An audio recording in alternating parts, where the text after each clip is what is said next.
Lauren Fitzgerald. I am a medical doctor, a fitness instructor, an entrepreneur, a Beachbody coach, and a lover of life.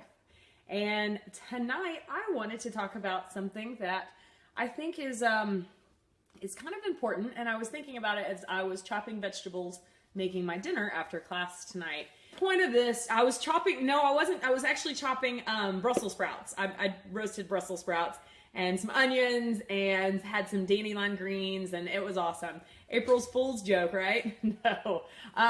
So as I was chopping vegetables, making my dinner, I was thinking about my day and going through conversations I had, people that I spoke with, and I had 3 different conversations with 3 different people that are in my life, talking about how much, I can't believe that everyone doesn't want to coach, because it's such a rewarding position to be in when someone shares their vulnerabilities with you and you are a part of them reaching their goals.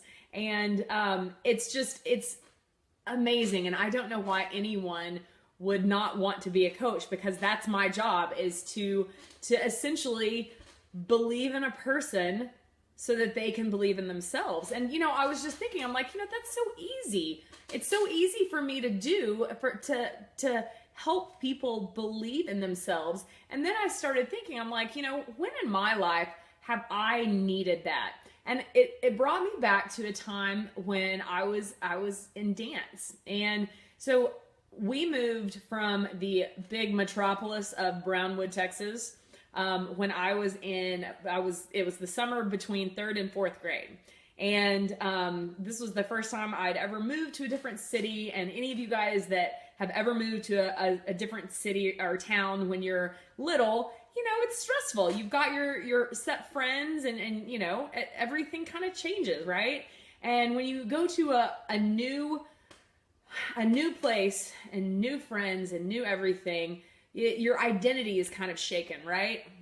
And so I came at Brownwood. I was at a dance studio, and I knew that was my thing. I loved dancing, right? And that was one of the first things that my mom wanted to find when we moved to Waco, right? So there were 2 major dance studios in Waco, okay? Now these dance studios, they were competition, right? There was Joy's School of Dance and Jody Grant Dance Studio.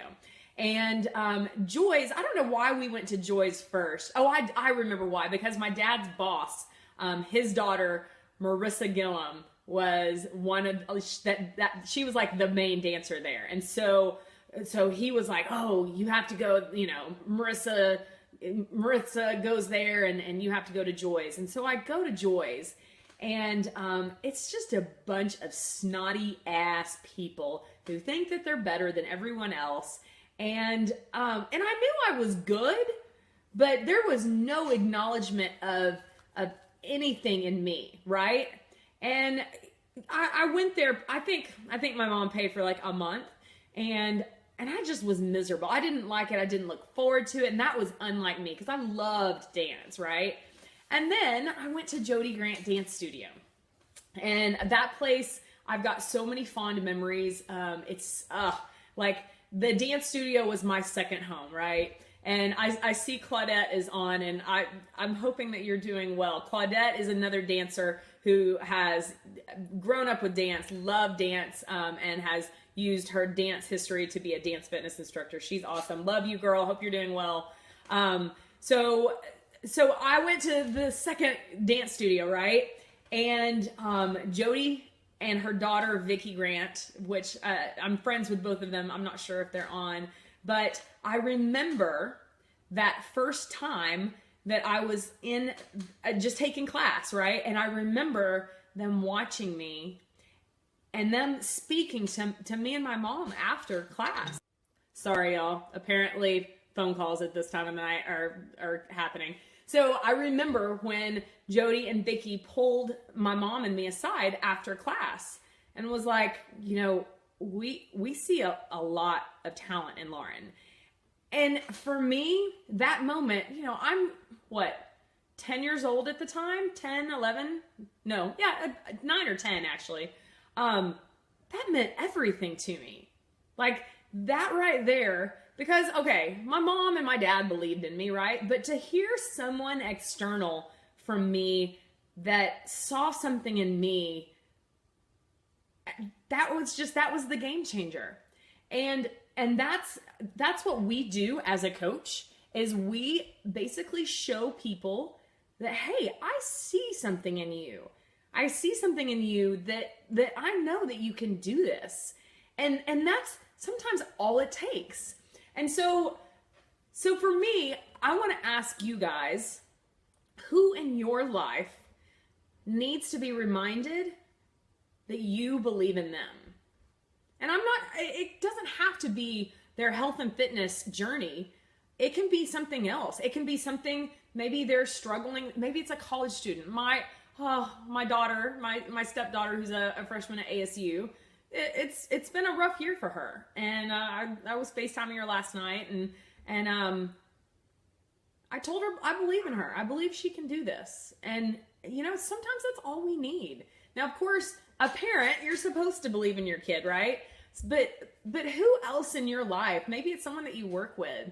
You just never know when you are surrounded by someone in your life that needs to be believed in. And I feel like I am too big to be a coach. Andrea, you know what? That's actually a really common misconception, because some of the best coaches start off at the beginning of their journey in Beachbody, at least. I would say, I think 9 of the 10 coaches that are top 10 in Beachbody all started out on their own journey, and they just wanted to lose baby weight or lose the extra weight, and they started in one of these challenges, these challenge groups. But I just want to challenge all of you guys, who in your life needs believing in? And maybe it's you. And maybe it's, maybe you're at a point that you need to reach out to someone for help. That, hey, I need someone to believe in me. And whether that's your significant other, maybe you have a sibling, maybe you have a friend, maybe it's your coach. That's what our job is to let you realize that you have the ability inside of you to conquer all. So that's all I have to say today. I talked less than 10 minutes. It's crazy, right? So hopefully you all are having an awesome week. Much love. Thank you for watching. And make sure that if you haven't gone to my public figure page and liked it, once you like it, there's a down arrow that you can hit turn on notifications. And that way you don't miss any of the notifications and any of the live broadcasts. So anyway, much love. Hope y'all have a good night. I'll talk to y'all later. Bye. With the booming system.